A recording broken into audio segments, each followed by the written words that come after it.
दोस्तों, आज की कहानी एक ऐसी नागिन की है जो ममता की तड़प में गलियों में भाग रही होती है। गांव वाले उसे देखकर घरों में छुपने लगते हैं। जो भी उस नागिन को देखता तो वह चिल्लाना शुरू कर देता। पर यह नागिन सिर्फ यही कह रही थी, ना मेरा बच्चा भूखा है, मेरे बच्चे को दूध पिला दो। कोई है जो मेरे बच्चों को दूध पिला दे। पर लोग डर के मारे हाथों में डंडे लिए उस नागिन के पीछे दौड़ने लगते। यह नागिन खुद को बचाती हुई पहाड़ी पर पहुंचती है। वहां अल्लाह के हुजूर गिड़गिड़ाकर दुआ मांगती है। ए मेरे अल्लाह, मैंने कौन सी खता कर दी। मेरा शौहर परदेश बैठा है और आज मैं नागिन बन चुकी हूं। मेरा बच्चा भूख से अकेला घर में बिलख रहा है। दोस्तों, इस जालिम औरत ने एक ऐसा जुल्म किया कि जिसे सुनकर आपकी आंखों में भी आंसू आ जाएंगे। और फिर उसे ऐसी बद्दुआ लगी कि आज यह पहाड़ों पर और जंगलों में भटक रही है। दोस्तों, यह कहानी एक ऐसी बद्दुआ के बारे में है जिसके नतीजे में होने वाली तबाही से यह औरत महफूज ना रह सकी और बरसों अपनी औलाद से जुदा रही। आखिर ऐसा क्या हुआ था कि इस औरत के नसीब में यह बर्बादी लिख दी गई। आखिर वो बद्दुआ किसने दी थी और क्यों दी थी?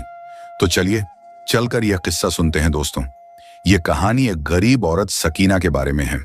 सकीना अपने शौहर के साथ एक छोटे से गांव में रहती थी। उसका छोटा सा घर उसकी खुशियों का घारा था। शादी के बाद वह दोनों बहुत खुश थे। रंग बिरंगे चमकीले कपड़े और चमकती खनकती चूड़ियां सकीना की कमजोरी थी और शादी के बाद उसे यह वाफर मिकदार में मिली थी। वो हरदम सजी समरी रहती। अपने शौहर की मोहब्बत पाकर वह खुद को दुनिया की सबसे खुशकिस्मत लड़की समझ रही थी। लेकिन शादी को जब 1 साल का अरसा हो गया तो सकीना की खुशियों को जैसे किसी की नजर लग गई, क्योंकि अब लोग दबे दबे लफ्जों में उसे बच्चे के बारे में पूछने लगे थे। अरे, अभी तक तुम्हारी औलाद नहीं हुई। शादी के बाद पहला बच्चा जितनी जल्दी हो जाए तो उतना ही अच्छा होता है, वरना अगर पहली बार ही देर हो जाए तो फिर बहुत देर हो जाती है। लोग तरह तरह की बातें करने लगे और सकीना को तरह तरह के मशवरे देने लगे और वो लोगों की बातों पर बौखला जाती। घबरा कर अपने शौहर से कहती, अकबर, लोग बार बार बच्चे के बारे में पूछते रहते हैं और मैं उन्हें जवाब देते थक चुकी हूं। अल्लाह के खजानों में कौन सी किसी चीज की कमी है, तो फिर वह मुझे क्यों औलाद की दौलत से महरूम रख रहा है? तुम ऐसा करो, मुझे किसी हकीम के पास चेक करवा दो, शायद कोई बेहतरी हो जाए, शायद मुझे भी औलाद नसीब हो जाए। सकीना बहुत हसरत से कहती, जबकि अकबर उसे तसल्ली देता और कहता, ऐसा कुछ भी नहीं है, तुम्हें किसी हकीम या दवा की जरूरत नहीं है, तुम बिल्कुल ठीक हो। लेकिन फिर भी अगर तुम्हारी तसल्ली हकीम के पास जाकर ही होगी तो फिर मैं तुम्हें ले जाता हूं। अकबर ने सकीना की तसल्ली करवाने की खातिर और उसे लेकर वहां चला गया। हकीम ने सकीना का मुआयना अच्छे तरीके से किया और यही कहा, सब कुछ ठीक है, बस अल्लाह की तरफ से देर है, तुम दोनों दुआ करो, अल्लाह जल्द तुम्हारी झोली भर देगा। सकीना वहां से आने के बाद वो बहुत पर उम्मीद थी और उसे इस बात का यकीन हो चला था कि बहुत जल्द वो मां बन जाएगी। आजकल वो खुश थी और लोगों को यही कहती थी कि अब जल्द अल्लाह उसकी सुन लेगा। लेकिन दिन गुजरते जा रहे थे और सकीना जिस खुशखबरी के इंतजार में थी उसे अभी तक वह खबर नहीं मिली थी और दिन ब दिन सकीना मुरझाती जा रही थी। इस दौरान शादी के 5 बरस गुजर चुके थे। जब सकीना बिल्कुल नाउम्मीद हो गई तो अल्लाह ने उसे मां बनने की खुशखबरी सुना दी। सकीना को जब यह खबर मिली तो उसे जैसे यकीन ही नहीं आया। वो शिद्दत से रो पड़ी और कहने लगी, तुम मेरे साथ मजाक कर रहे हो। लेकिन अकबर ने जब उसे मोहब्बत से यकीन दिलाया तो फिर सकीना की खुशियों का कोई ठिकाना नहीं रहा था। वो खुश रहने लगी और लम्हा बलम्हा अपनी औलाद का इस दुनिया में आने का इंतजार करने लगी। अकबर ने उन दिनों सकीना का बहुत ख्याल रखा, उसे हर खुशी दी, उसको हर वो चीज लाकर दी जिसकी सकीना को जरूरत हो सकती थी। वो अपनी हैसियत से बढ़कर सकीना का ख्याल रखता और उसे आराम देने की कोशिश करता। 9 माह के तवील और सब्र आजमा इंतजार के बाद सकीना ने एक बहुत खूबसूरत बेटे को जन्म दिया और उसे पाकर जैसे उसकी दुनिया मुकम्मल हो गई। अब तक उसके घर में जो खामोशी और सन्नाटे थे, उसके बेटे के आने से वह खत्म हो चुके थे। अपने बेटे को देखकर खुद अकबर भी बेहद मसरूर था। उन्हीं दिनों में अकबर का वीजा लगकर आ गया और वह सकीना को ढेरों तसल्ली और दिलासा देने के बाद अच्छी किस्मत और बेहतर मुस्तकबिल के लिए बैरून मुल्क चला गया। अकबर का बेटा फजल तब 3 महीनों का हो चुका था। सकीना ने अकबर को रोकने की बहुत कोशिश की, लेकिन उसका कहना था, अब हमें अपने बारे में नहीं बल्कि अपने बच्चे के बारे में सोचना है और उसके बेहतर मुस्तकबिल के लिए मुझे यह कदम उठाना ही पड़ेगा। सकीना ने बहुत मुश्किल से अपने दिल पर पत्थर रखकर अकबर को जाने की इजाजत दे दी और खुद को अपने बच्चे के लिए वक्फ कर दिया। अकबर के जाने के बाद वह बहुत उदास रहती, लेकिन फिर उसने अपने बेटे को अपना साथी बना लिया और हर वक्त अपने बच्चे के साथ लगी रहती और उसके नाज नखरे उठाती रहती। वो जैसे अपने बेटे के साथ एक छोटे से घर में कैद होकर रह गई थी। उसने कहीं पर भी आना जाना छोड़ दिया था और अपने बेटे के साथ अपने मन को बहला लिया था, क्योंकि अब अकबर भी यहां पर नहीं था और सकीना को उसकी कमी बहुत महसूस होती थी, लेकिन अपने बच्चे के साथ लगकर वो बहल जाती थी। एक दिन सकीना अपने बच्चे के साथ खेल रही थी। वो बातों में मशरूफ थी जब उसके घर के बाहर एक फकीर ने सदा लगाई, मैं भूखा हूं, खाने को रोटी दे दो। लेकिन सकीना बदस्तूर अपने बच्चे के साथ मग्न रही। उसने फकीर की सदा को नहीं सुना, लेकिन फकीर ने दोबारा जोर से बुलंद आवाज में सदा लगाई। अब की बार भी सकीना ने उसकी सदा को नहीं सुना और अपने बच्चे के साथ खेलती रही। फकीर को बाहर उनकी आवाजें सुनाई दे रही थीं और अब उसे इस बात पर गुस्सा आने लगा कि आखिर सकीना उसकी सदा क्यों नहीं सुन रही। तभी उस फकीर ने गुस्से में उसे आवाज दी, बाहर आओ और मेरी बात सुनो। फकीर की गरजदार और बारब आवाजें सुनकर सकीना का दिल सहम गया और वह बेजारी से तेजी से बाहर आई। फकीर को गुस्से में देखकर सकीना कांप गई थी और कहने लगी, माफ कीजिएगा, मैंने आपकी सदा नहीं सुनी। जबकि वो फकीर गुस्से से बोला और कहने लगा, मुझे तुम्हारी आवाजें बाहर तक सुनाई दे रही थीं और तुम कहती हो तुमने मेरी सदा नहीं सुनी। तुमने बहुत गलत किया। अब मैं तुम्हें बद्दुआ देता हूं कि तुम अपने बेटे से जुदा हो जाओ और 15 बरस तक तुम एक जंगल में नागिन बनकर भटकती रहो। यह मेरी बद्दुआ है कि तुम्हारे साथ ऐसा ही हो। फकीर की यह बात सुनकर सकीना का दिल उछलकर हलक में आ गया और वो एकदम जर्द पड़ गई। कहने लगी, खुदा का वास्ता है, आप मुझे ऐसी बद्दुआ मत दें। मैंने पहले ही बहुत मन्नतों और मुरादों के बाद अपने बेटे को हासिल किया है। अल्लाह ने एक लंबे अरसे तक मुझे औलाद से महरूम रखा और अब जब औलाद के साथ जीने और खेलने का वक्त आया है तो आप मुझे उससे जुदा होने की बद्दुआ दे रहे हैं। मेरे साथ ऐसा मत करें, मैं तो जीते जी मर जाऊंगी। बदले में आपको जो कुछ भी चाहिए होगा मैं आपको दूंगी। बस एक बार अपनी बद्दुआ वापस ले लें। सकीना यह कहते हुए उस फकीर के कदमों में गिर गई और रोने लगी। उसने अपना दुपट्टा भी उस फकीर के कदमों में रख दिया ताकि एक बार वह सकीना की बात मान ले और उसे बख्श दे। फकीर ने सकीना की हालत देखी तो कहने लगा, मुंह से निकली हुई बद्दुआ कभी वापस नहीं होती, लेकिन इसकी एक सूरत मुमकिन है कि मैं 15 सालों के बाद तुम्हें तुम्हारे बेटे से मिला दूंगा, लेकिन तब तक तुम्हें एक नागिन बनकर जंगल में जिंदगी गुजारनी होगी और तुम यूं ही भटकती रहोगी। फकीर की यह बात सुनकर सकीना तो बहुत परेशान हो गई और रोते हुए फकीर की मिन्नतें करने लगी, लेकिन फकीर ने उसकी एक ना सुनी और कहा कि वादे के मुताबिक तुम अब 15 साल बाद ही अपने बेटे से मिल सकोगी। फकीर तो यह कहकर वहां से चला गया। फकीर के जाने के कुछ देर बाद ही सकीना ने अपने बेटे को जैसे ही गोद में उठाना चाहा तो उसी दम उसके जिस्म को 2-3 शदीद झटके लगे। सकीना घबरा गई और अपने बेटे से पीछे हट गई। वो दूर से अपने बेटे को देख रही थी। उसका ध्यान अपने बेटे में ही अटका हुआ था जो रो रहा था, लेकिन उसे इस बात की खबर नहीं हो रही थी कि वह एक इंसान से एक नागिन की शक्ल इख्तियार कर रही है। सकीना एक नागिन बन गई और अपने बेटे से दूर हो गई। सकीना का नन्हा बच्चा भूख से बिलख रहा था, रो रहा था और अपनी मां को तलाश कर रहा था। उसकी तड़प को देखकर खुद सकीना की ममता भी तड़प रही थी। वह भी रो रही थी, लेकिन वह बेबस हो चुकी थी और उसके इख्तियार में अब कुछ नहीं रहा था। एक फकीर की बद्दुआ ने उसे इस हाल को पहुंचा दिया था। सकीना रोते हुए अपने बेटे को दूर से ही देख रही थी। उसे मालूम था कि उसके बेटे की भूख का वक्त है और उसे इस वक्त दूध पीना है। सकीना अपने बेटे की तड़प को देखते हुए घर से बाहर निकली और गांव में लोगों से मदद मांगने की गरज से घर घर जाने लगी। वो लोगों को अपनी मजबूरी बताने की कोशिश करती, लेकिन जो कोई भी उसे अपने दरवाजे पर देखता उसे डर जाता और खौफ ज़दा होते हुए फौरन दरवाजा बंद कर देता। एक दो ने तो उसे मारा भी, सकीना ने फिर भी हिम्मत नहीं हारी। अपने बेटे की भूख से बिलखती हुई सूरत उसकी निगाहों के सामने घूम रही थी और वह चाहती थी कि जल्द से जल्द उसके खाने का कुछ बंदोबस्त कर दे। जब गांव से उसे किसी सूरत भी कोई मदद ना मिली तो उसने यह सोच लिया कि अब जंगल में जाकर कुछ तलाश किया जाए ताकि उसके बेटे की भूख तो मिट सके। यही सोचकर वह जंगल की तरफ निकल गई, लेकिन सारा जंगल भटक कर घूम फिर कर सकीना को कुछ भी ऐसा ना मिला जो वो अपने बेटे को खिला सके। सकीना बेबसी के आलम में मुसलसल रो रही थी, तड़प रही थी और अपने बेटे का सोचकर उसकी ममता और जोश मारने लग जाती। लेकिन सकीना की बेबसी उरूज पर थी और वह इस वक्त कुछ कर नहीं पा रही थी। थक हार कर वो एक दरख्त के नीचे बैठ गई और रो रो कर अल्लाह से गिड़गिड़ाकर दुआ करने लगी। ए मेरे मालिक, तू सब कुछ जानता है, मैंने जानबूझकर कुछ नहीं किया। अगर अपने बेटे के साथ लगकर मुझे उस फकीर की सदा सुनाई नहीं दी तो मैंने ऐसा जानबूझकर नहीं किया। वो फकीर मुझे बद्दुआ दे गया, मैं अपने बेटे से जुदा हो गई। मैं उसके लिए कुछ खाने का बंदोबस्त नहीं कर पा रही हूं। मेरी ममता तड़प रही है कि मैं उसे एक बार सीने से लगा लूं, लेकिन मेरे बस में अब कुछ नहीं रहा है। मेरे मालिक, मेरे बेटे के लिए गैप से इंतजाम कर दे, उसके लिए तू गैप से रिस्क का बंदोबस्त कर दे।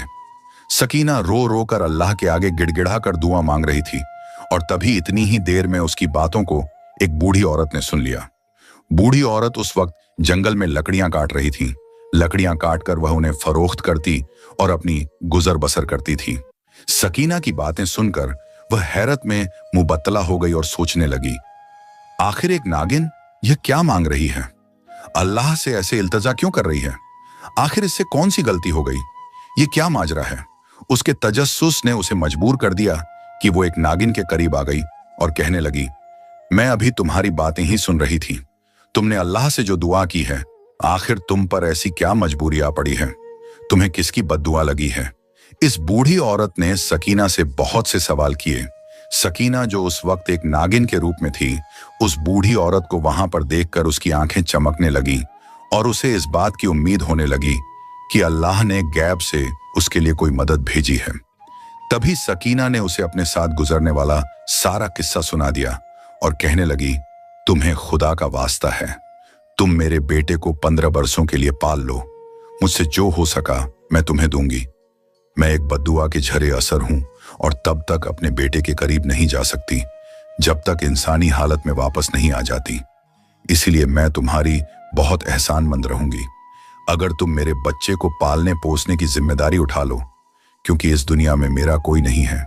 मेरा शौहर बैरून मुल्क रिंझ कर कमाने गया था। मुझे उसकी कोई खैर खबर नहीं है और जब तक उसकी खैर खबर नहीं आती मैं अपने बेटे को यूं तन्हा अकेला नहीं छोड़ सकती। उस बूढ़ी औरत का दिल सकीना की बातें सुनकर पसीज गया और वह सकीना से कहने लगी, तुम फिक्र मत करो, मैं तुम्हारे बेटे की जिम्मेदारी उठा लूंगी और उसे अपने बेटे की तरह ही पालूंगी। बूढ़ी औरत की बात सुनकर सकीना का दिल खुश हो गया और उसने बेइख्तियार ममनून नजरों से उसकी तरफ देखा और कहा, तुम्हारा यह एहसान मैं सारी जिंदगी नहीं भूलूंगी। तुमने आज मेरे मुश्किल वक्त में मेरी जो मदद की है, मैं सारी उम्र तुम्हारा यह एहसान याद रखूंगी। सकीना ने ममनूनियत भरे अंदाज में उसे कहा। बूढ़ी औरत वहां से सकीना के घर चली गई और सकीना के बच्चे को लेकर एक कुटिया में रहने लगी। वहां पर उसने उस बच्चे को मां जैसा प्यार दिया और उसके ऊपर अपनी ममता न्योछावर करने लगी। इसी दौरान गांव के जमींदार के घर शादी के तवील अरसे के बाद एक बच्चा जन्म लेता है, लेकिन पैदाइश के चंद मिनटों के बाद ही वह बच्चा अल्लाह को प्यारा हो जाता है। वो दाई जिसने उस बच्चे की पैदाइश की होती है जमींदार के पास आती है और उसे कहती है, आपका बच्चा अल्लाह के पास वापस चला गया है।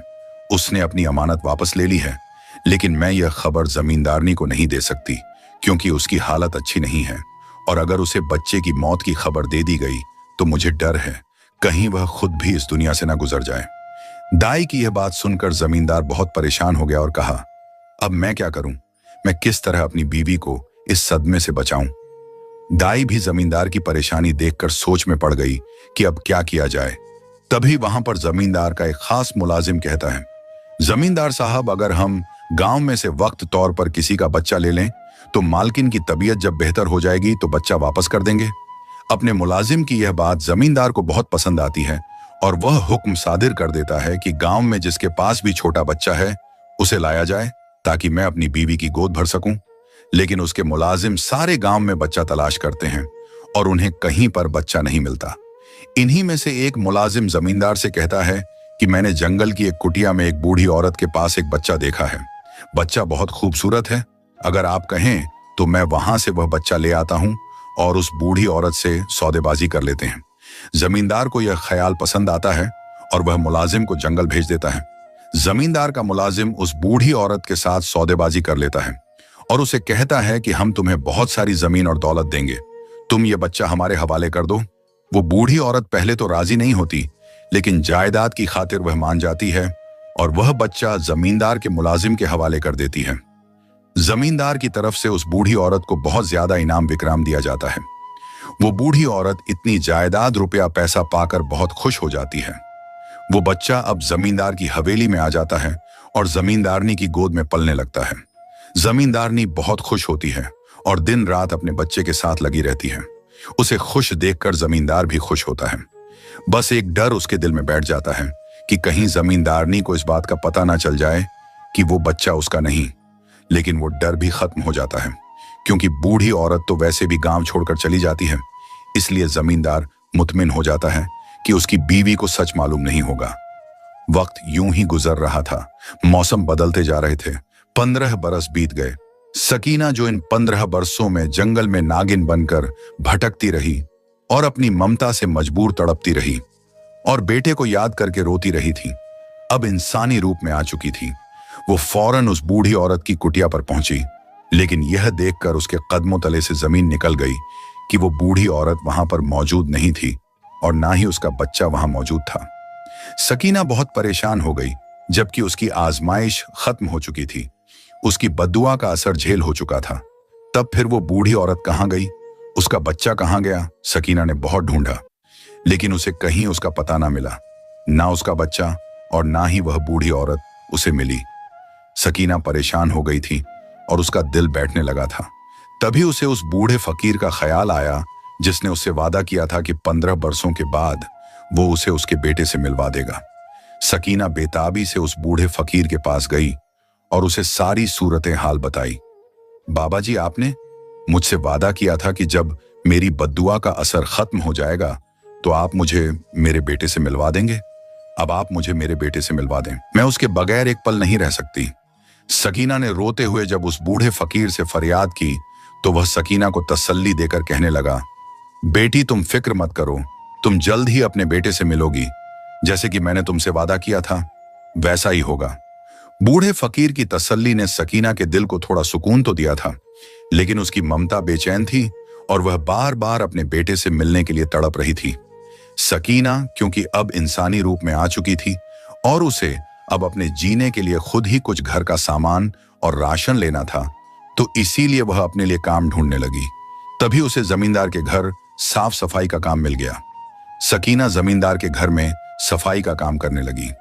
वो वहां पर जब जमींदार के बेटे को देखती तो उसका दिल तड़प उठता और वह अपने बेटे के बारे में सोचने लगती, मेरा बेटा भी अब इतना ही बड़ा हो गया होगा, वो कैसा होगा, कैसा नजर आता होगा।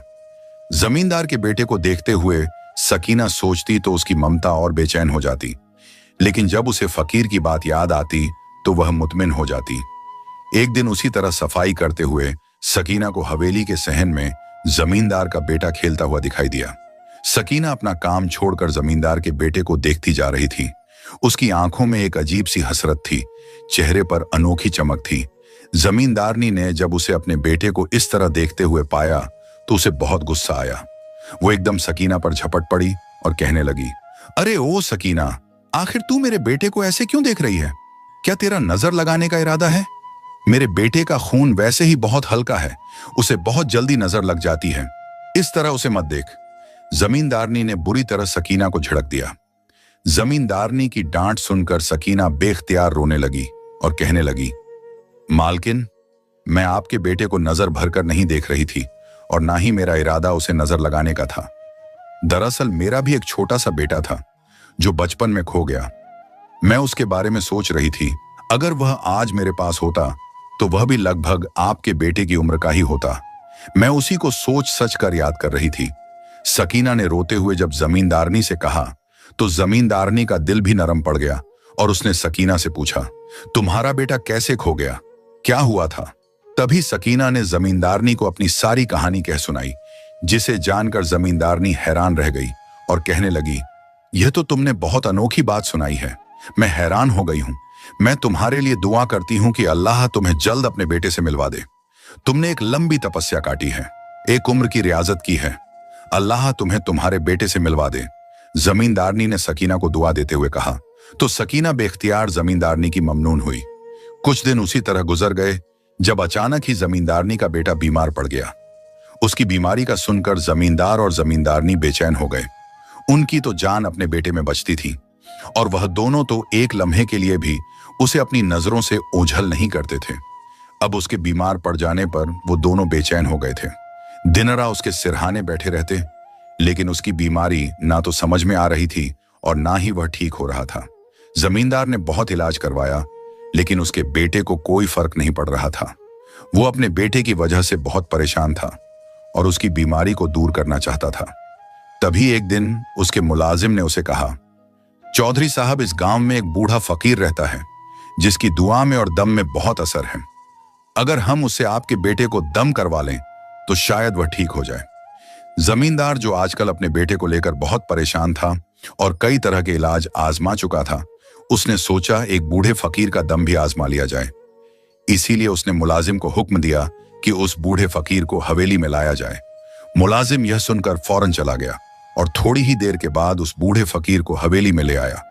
बूढ़े फकीर ने जब जमींदार के बेटे को देखा तो कहने लगा, इसका इलाज सिर्फ एक ही तरह मुमकिन है।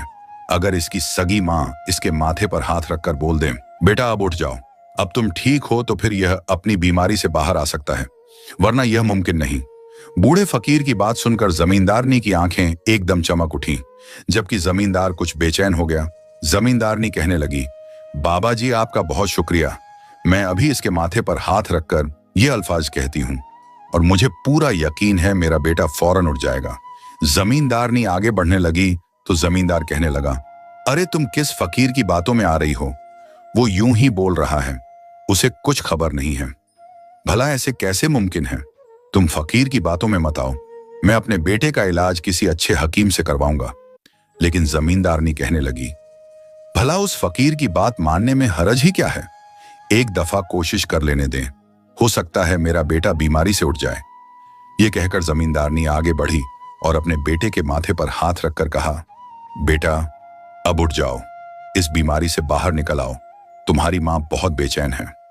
जमींदारनी ने यह कहकर अपने बेटे को बगौर देखा, लेकिन उसमें हल्की सी भी झुंबिश नहीं हुई। जमींदारनी ने बेबसी से फकीर की तरफ देखा और फिर जमींदार की तरफ, जिसकी आंखें कह रही थी, देखा, मैंने कहा था ना, इस फकीर की बातों में मत आना। जमींदारनी की आंखें लबालब आंसुओं से भर गईं। तभी वह बूढ़ा फकीर बोला, मैंने कहा था इस लड़के की अपनी सगी मां जब उसके माथे पर हाथ रखेगी तभी यह उठेगा, वरना नहीं। यह सुनकर जमींदारनी का रंग जर्द पड़ गया और उसने बेयकीनी भरी नजरों से उस फकीर की तरफ देखा और कहने लगी, बाबा जी, ये आप क्या कह रहे हैं? इसकी मां मैं हूं और भला ये मेरे कहने पर क्यों नहीं उठेगा? तभी वह फकीर बोला, नहीं बेटी, तुम इसकी मां नहीं हो। अगर तुम इसकी मां होती तो यह फौरन इस बीमारी से बाहर निकल आता। फकीर की बात सुनकर जमींदारनी ने नासमझी से जमींदार की तरफ देखा, जो इस बात पर नजरें चुरा रहा था। उसका अंदाज जमींदारनी को यह समझाने के लिए काफी था कि यह लड़का उसका बेटा नहीं है। इस हकीकत का इदराक होते ही जमींदारनी फूट फूट कर रोने लगी, जबकि जमींदार उसे अपने साथ लगाए तसल्ली और दिलासा देने लगा और उसे सारी हकीकत से आगाह कर दिया। जमींदारनी को हकीकत पता लगने के बाद जमींदार ने अपने मुलाजिम को हुक्म दिया कि उस बूढ़ी औरत को ढूंढ कर लाया जाए ताकि वह इस बच्चे को होश में ले आए। मुलाजिम कई घंटों की मशक्कत के बाद उस बूढ़ी औरत को ढूंढ लाया, लेकिन जब उसने बच्चे के माथे पर हाथ रखा तो वह लड़का होश में न आया, बल्कि उसी तरह बेहोश रहा।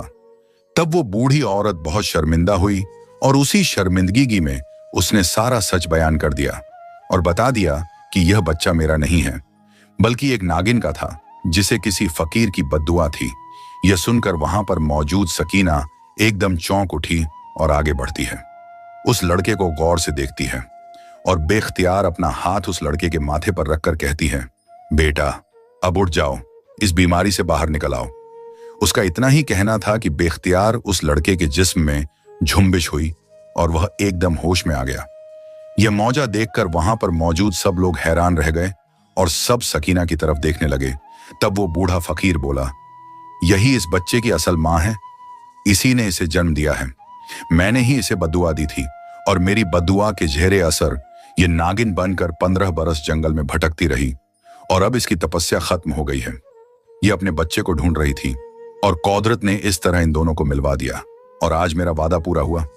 यह कहकर वो बूढ़ा फकीर वहां से चला गया, जबकि वो बूढ़ी औरत सकीना से माफी मांगने लगी और कहने लगी, दौलत के लालच ने मुझे अंधा कर दिया था, जिसकी वजह से मैंने तुम्हारे बेटे को जमींदार के आगे बेच दिया, जबकि सकीना ने उसे माफ कर दिया क्योंकि उसका बेटा एक अच्छे घर में पल बढ़कर जवान हो रहा था। जमींदारनी ने सकीना के आगे हाथ जोड़ दिए और कहने लगी, तुम मेरे बेटे को मुझसे मत छीनना, बेशक यह तुम्हारा बेटा है, लेकिन मैंने दिन रात इसे पाला है, अपनी औलाद की तरह इसकी परवरिश की है। जमींदारनी की यह हालत देखकर सकीना का दिल भी पसीज गया और तभी जमींदार सकीना से कहने लगा, मुझे खुशी है कि मेरे बेटे को उसकी हकीकी मां मिल गई है। अगर तुम बुरा ना मानो तो तुम इस हवेली में मेरी बहन बनकर रह सकती हो, मुझे कोई ऐतराज नहीं होगा। इस तरह तुम अपने बेटे के करीब भी रह सकोगी और जमींदारनी को भी अपने बेटे से अलग नहीं होना पड़ेगा। यह तजवीज सकीना को पसंद आई और उसने जमींदार की बात मान ली और वह सब उस बच्चे के साथ हंसी खुशी रहने लगे।